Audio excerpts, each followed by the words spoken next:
శ్రీకాకుళం జిల్లా ఆమోదాల వలస మున్సిపాలిటీ పరిధిలో మెట్టంకి వలసలో గల గాంధీనగర్ కాలనీలో బాబాసాహెబ్ అంబేద్కర్ నూతన విగ్రహ ఆవిష్కరణ కార్యక్రమం జరిగింది. ఈ కార్యక్రమానికి మామ అల్లుడు అయిన మాజీ స్పీకర్ తమ్మినేని సీతారామ, ఆమోదాల వలస ఎమ్మెల్యే కూన రవికుమార్ హాజరు కావడం విశేషం. అధికార పార్టీ, ప్రతిపక్ష పార్టీ హుందాలో ఉన్న వీరిద్దరూ ఈ కార్యక్రమానికి హాజరు కావడంతో నియోజకవర్గ ప్రజలు ఆశ్చర్యానికి గురి అవుతున్నారు. విగ్రహ ఆవిష్కరణ కార్యక్రమంలో భాగంగా వారు మాట్లాడారు. ప్రతి ఒక్కరు కూడా మీ యొక్క కరచాలతో కార్యక్రమాన్ని జయప్రదం చేసుకో.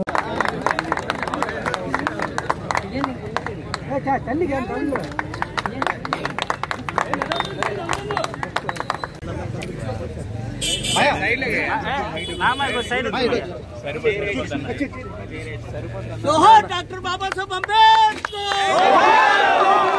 डॉक्टर बाबा साहब अम्बेडकर, डॉक्टर बाबा साहब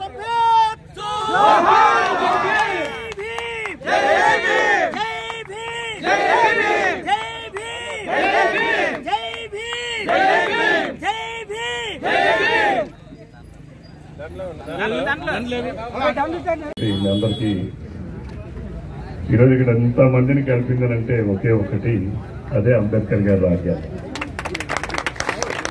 అంబేద్కర్ గారి రాజ్యాంగం వల్లే ఆ రాజ్యాంగంలో రూపొందించినటువంటి బాధ్యతలు, హక్కులు, రాజ్యాంగంలో రూపకల్పన చేసినటువంటి విధి విధానాల వల్లే ఈరోజు మన భారత ప్రజాస్వామ్యం, మనం ఈరోజు ఆ ప్రజాస్వామ్య దిశగా ముందుకెళ్తున్నాం.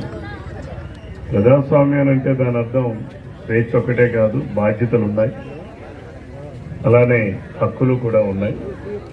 అందరం హక్కుల కోసం పోరాడుతున్నాం తప్ప బాధ్యతలు నిర్వర్తించేదానికి వెనుకబడి ఉంటున్నాం. కాబట్టి అంబేద్కరిజం వర్ధిల్లాలి అనంటే హక్కులు ఒక్కటే కాదు, బాధ్యతలతో కూడుకున్న హక్కుల కోసం పోరాడాలని చెప్పి నేను ప్రతి ఒక్కరికి విజ్ఞప్తి చేస్తూ, ఎప్పటికీ ఎలాగైతే మనకి బైబిల్, ఖురాన్, మహాభారతం, రామాయణం ఇవి ఎలా అయితే ఉంటాయో శాశ్వతంగా, అలానే భారతదేశ అతిపెద్ద ప్రజాస్వామ్య దేశానికి భారత రాజ్యాంగం అప్పరగారు బౌలపరగారు చేయని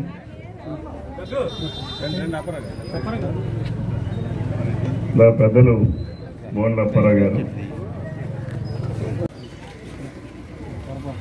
ఈనాడు డాక్టర్ బాబాసాహెబ్ అంబేద్కర్ విగ్రహాన్ని ఆవిష్కరించుకుంటాం. ఈ విగ్రహాన్ని ఆవిష్కరించడంతో పాటు ఇంతమంది కలీకులు చేశామంటే ఆ మహానుభావుడు కలుపు వల్లే మేమందరం ఇక్కడ ఈనాడు హాజరయ్యాం. అయితే ఈ కార్యక్రమానికి హాజరైన ముఖ్య అతిథిగా హాజరైనటువంటి కూన రవికుమార్ గారు, అలాగే సుల్తా రవికుమార్ గారు, అలాగే మరి మన సూరజ్ నాయుడు గారు, మన రామ్మోహన్ గారికి, అలాగే మన పెద్దల కోన అప్పారావు గారికి, రమేష్ గారికి, మురళీ గారికి, అలాగే మన పిఎన్ మేషర్ శ్రీదేవికి, అలాగే గౌరవనీయురాలు శ్రీమతి విద్యాసాగర్ గారికి, అలాగే ఇక్కడ మన వడ్డేపల్లి రమేష్ గారికి, రామారావు గారికి, ఇక్కడికి ఇచ్చేసినటువంటి పెద్దలందరికీ పేరు పేరున హృదయపూర్వకమైనటువంటి నమస్కారాలు తెలియజేసుకుంటున్నాను.